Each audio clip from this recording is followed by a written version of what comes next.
এই মানজুর আল মতিন। অ্যাডভোকেট মানজুর আল মতিন প্রীতম সুপ্রিম কোর্টের আপিল বিভাগের তালিকাভুক্ত আইনজীবী। তার বাবা বিচারপতি আব্দুল মতিন আপিল বিভাগের বিচারপতি ছিলেন। বর্তমানে অবসর জীবনযাপন করছেন। প্রীতম ঢাকার residential model school and college থেকে এসএসসি ও এইচএসসি পাশ করেন। এরপর ঢাকা বিশ্ববিদ্যালয়ে আইন বিভাগে ভর্তি হন। শিক্ষাজীবন শেষে তিনি আইন পেশায় মনোনিবেশ করেন।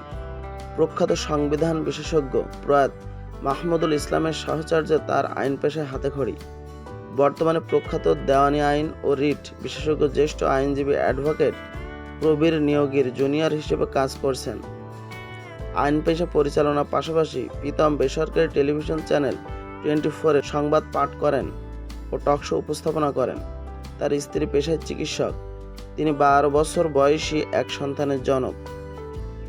কোটা আন্দোলনে শিক্ষার্থীদের পাশে দাঁড়ানোর প্রসঙ্গে অ্যাডভোকেট মানজুর আল মতিন প্রীতম ঢাকা পোস্টকে বলেন, আমি আমার সিনিয়র প্রয়াত মাহমুদুল ইসলামের কাছ থেকে শিখেছি যে আইনজীবী হিসেবে সমাজের মানুষের ও আইনের প্রতি দায়বদ্ধতা কাকে বলে।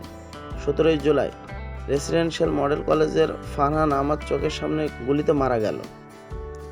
ওই দিন আমি, আমার স্ত্রী ও আমার বন্ধু রিন্টু আমরা যখন দেখলাম বাচ্চাদের উপর গুলি হচ্ছে, বুক চিতিয়ে দাঁড়িয়ে থাকা নিরস্ত্র আবু সাইদকে এভাবে মেরে ফেলা হলো। তারপর আমার কাছে মনে হয়েছে কোনো মানুষ, সে হোক আওয়ামী লীগের হোক বা বিএনপির হোক, যে কোনো দলের কোনো মানুষ নিরাপদ নয়। তিনি বলেন, সে কারণে আমার মনে হয়েছে পরের গুলিটা তো আমার বুকে লাগতে পারে, কারণ ফারহান কি আমার সন্তান নয়, আবু সাইদ কি আমার সন্তান নয়। তারপর থেকে রাস্তায় থাকছি।